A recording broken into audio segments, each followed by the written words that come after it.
My parents disowned me for marrying the man I loved, and 3 years later they discovered we became millionaires. What happened next will shock you.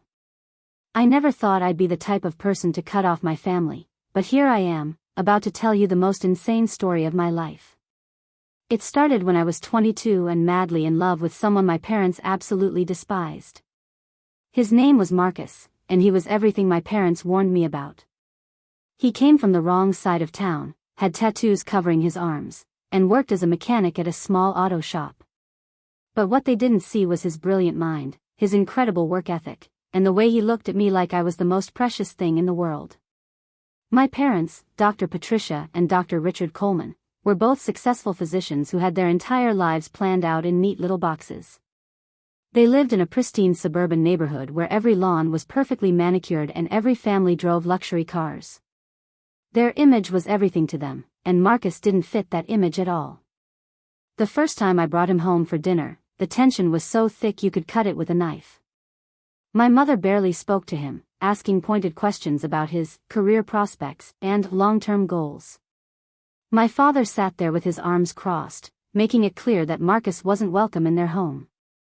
After Marcus left that night, they sat me down for what they called a serious conversation. My mother's voice was ice cold as she said, "Sweetheart, we love you, but this boy is going to ruin your life. He's not our kind of people." I tried to explain that Marcus was different, that he was starting his own business, that he had dreams and ambitions. But they wouldn't listen. They saw his background, his appearance, and made their judgment. For months, they pressured me to break up with him, threatening to cut off my college funding if I didn't.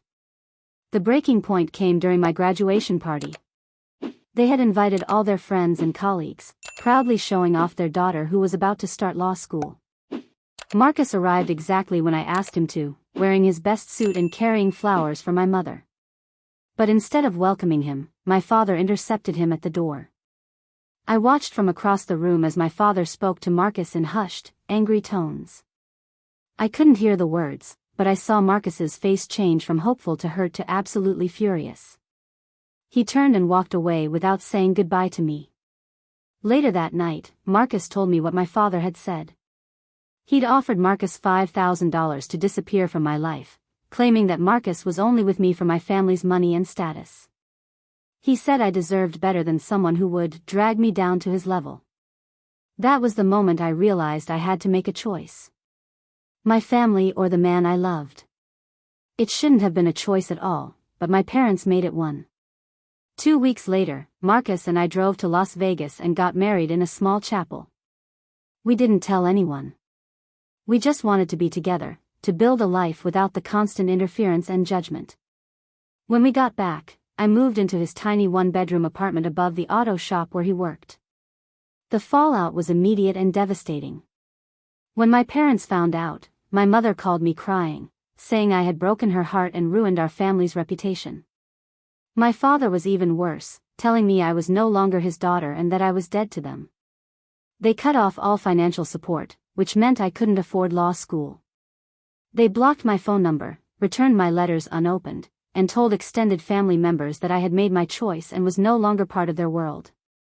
For the first year, I'll admit, it was incredibly hard. Marcus and I lived paycheck to paycheck.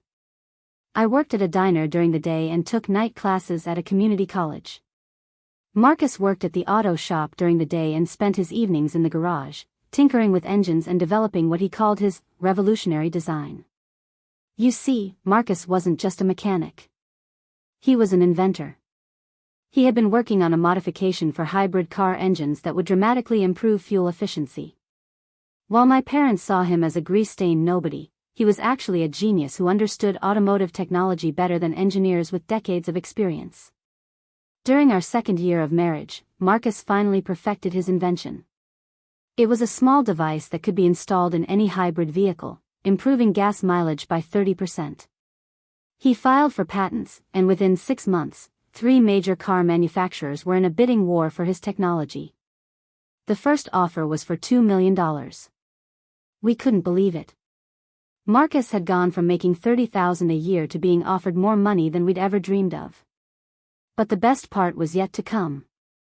Instead of selling his patent outright, Marcus negotiated a licensing deal that would pay him royalties for every car manufactured with his technology. The lawyer handling the deal told us we were looking at approximately $50 million over the next 5 years, potentially much more if the technology was adopted industry-wide.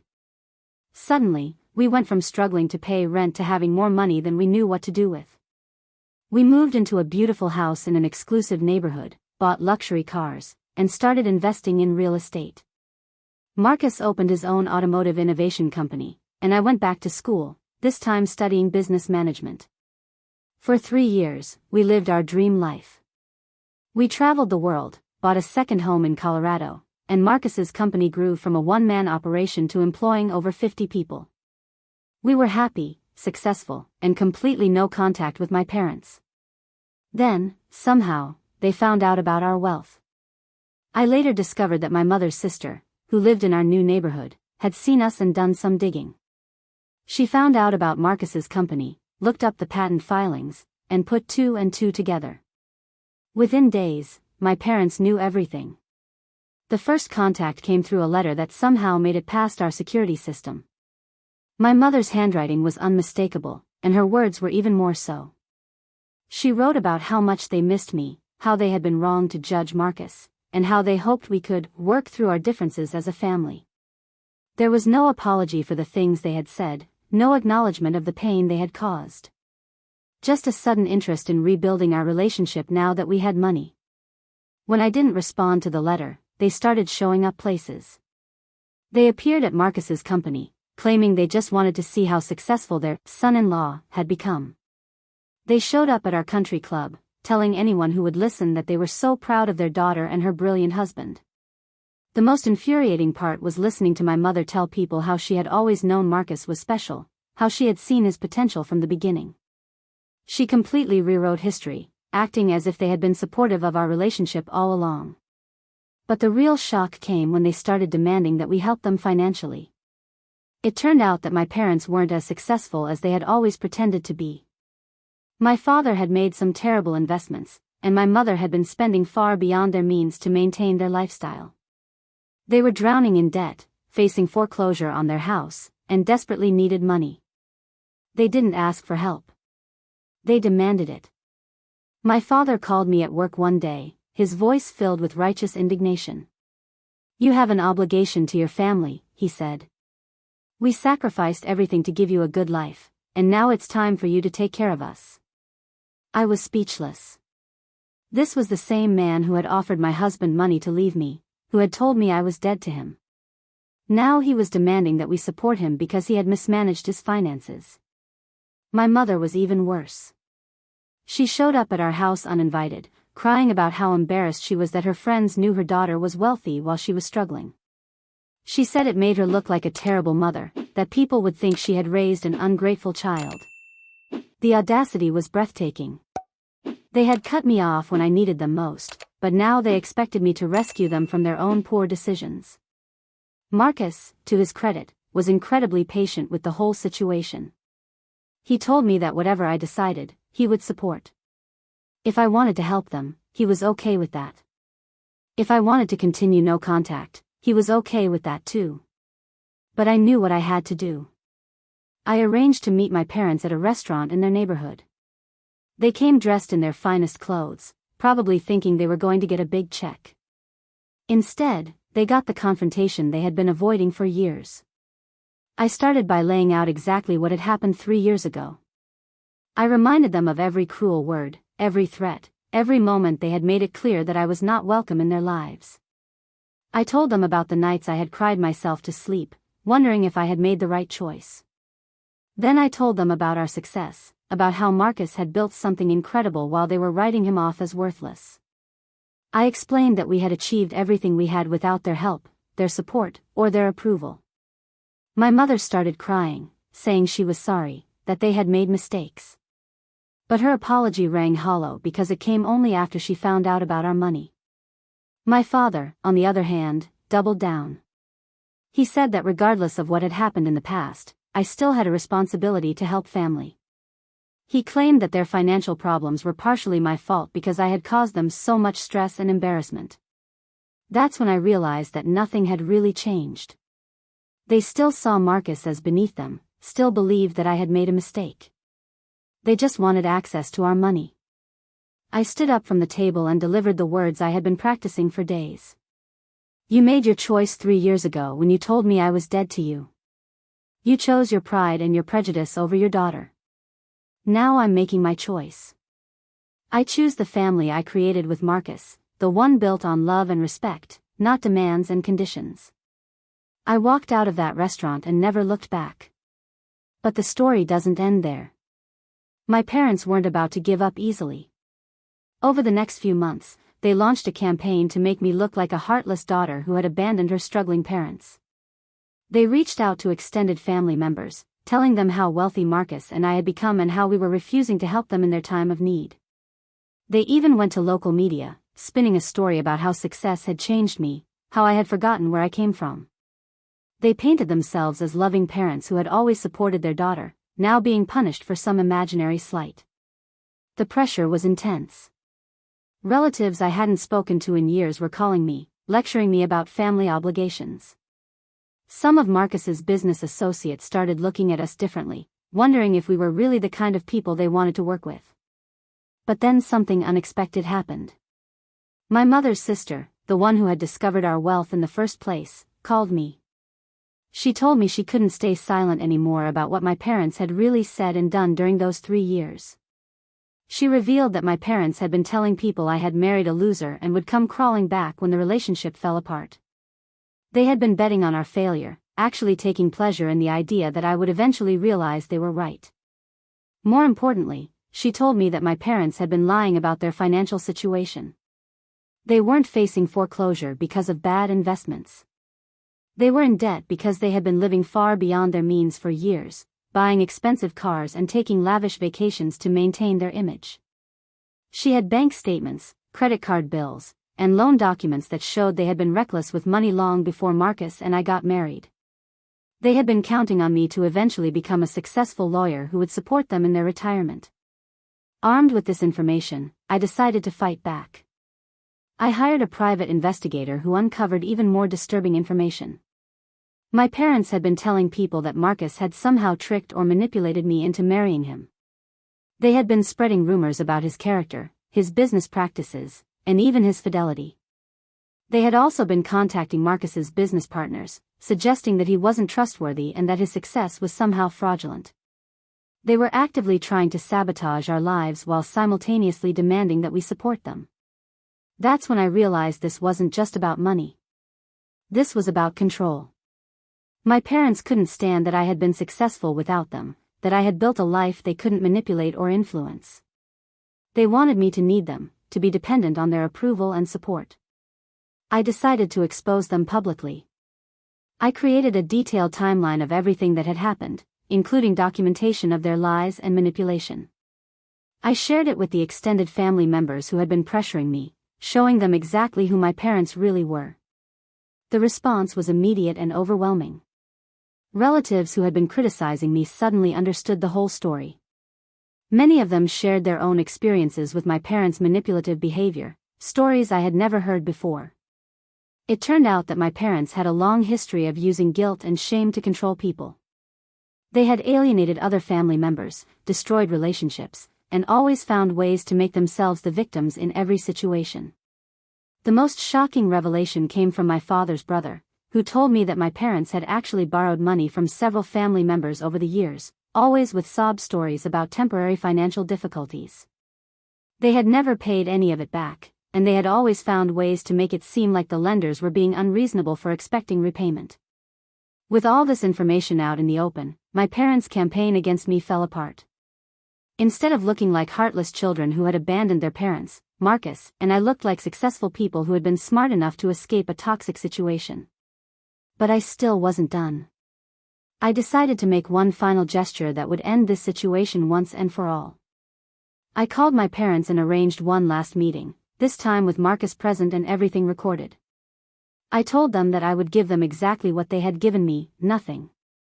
I explained that they had taught me that family relationships should be conditional, based on meeting certain expectations and maintaining certain appearances.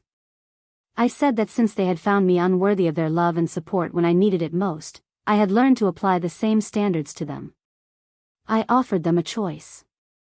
They could accept responsibility for their actions, apologize genuinely for the pain they had caused, and work to rebuild our relationship slowly and honestly.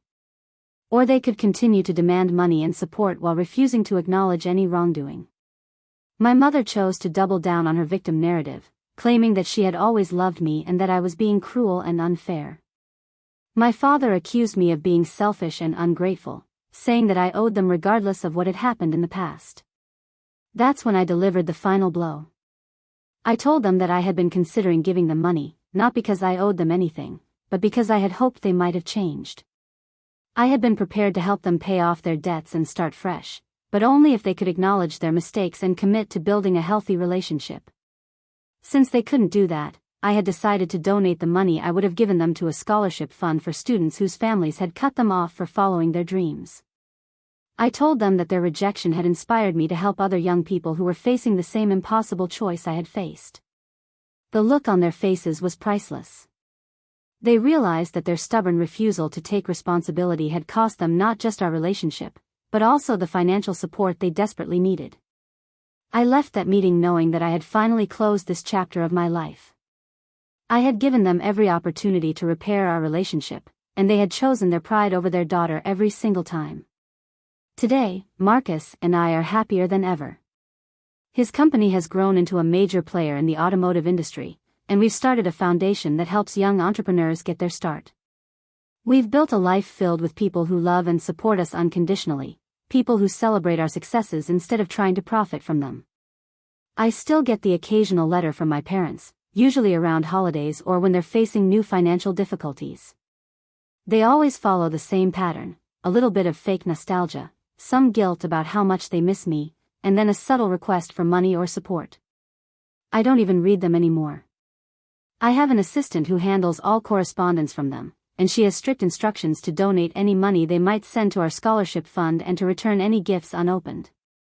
The most important lesson I learned from this whole experience is that you can't choose your family of origin, but you can choose your real family. You can choose to surround yourself with people who support your dreams instead of trying to limit them, people who celebrate your successes instead of trying to exploit them, and people who love you for who you are instead of who they want you to be.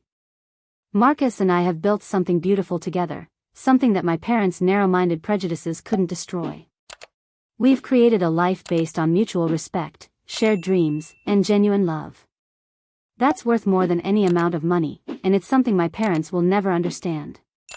Sometimes people ask me if I ever regret cutting off my parents, if I ever wish things had been different.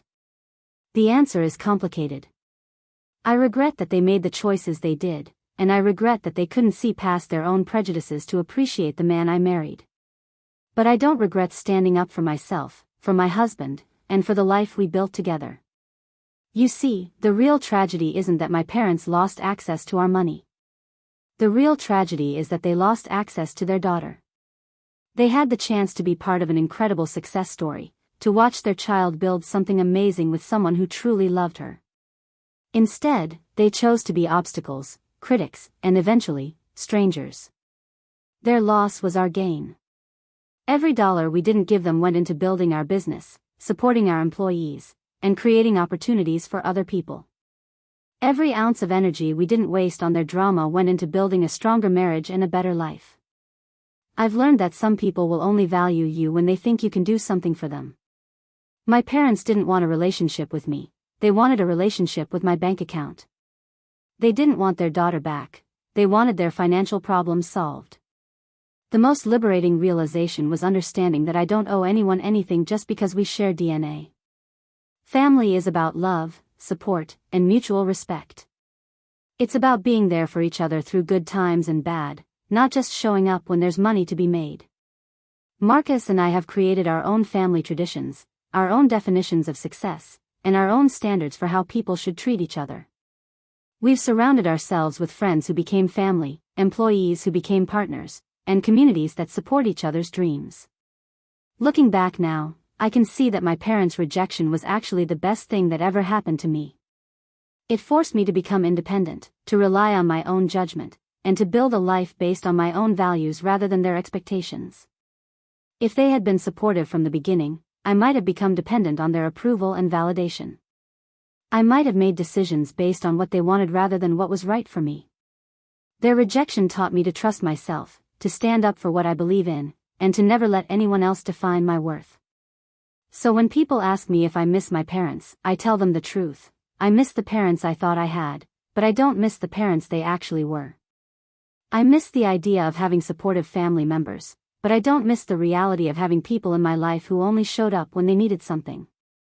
The bottom line is this: real family supports your dreams, celebrates your successes, and loves you unconditionally. Anyone who can't do that isn't really family at all, no matter what their last name is or how much DNA you share. Marcus and I have built something extraordinary together, and we did it without my parents' help, support, or approval. That's not something to regret, that's something to be proud of. 3 years ago, they told me I was dead to them.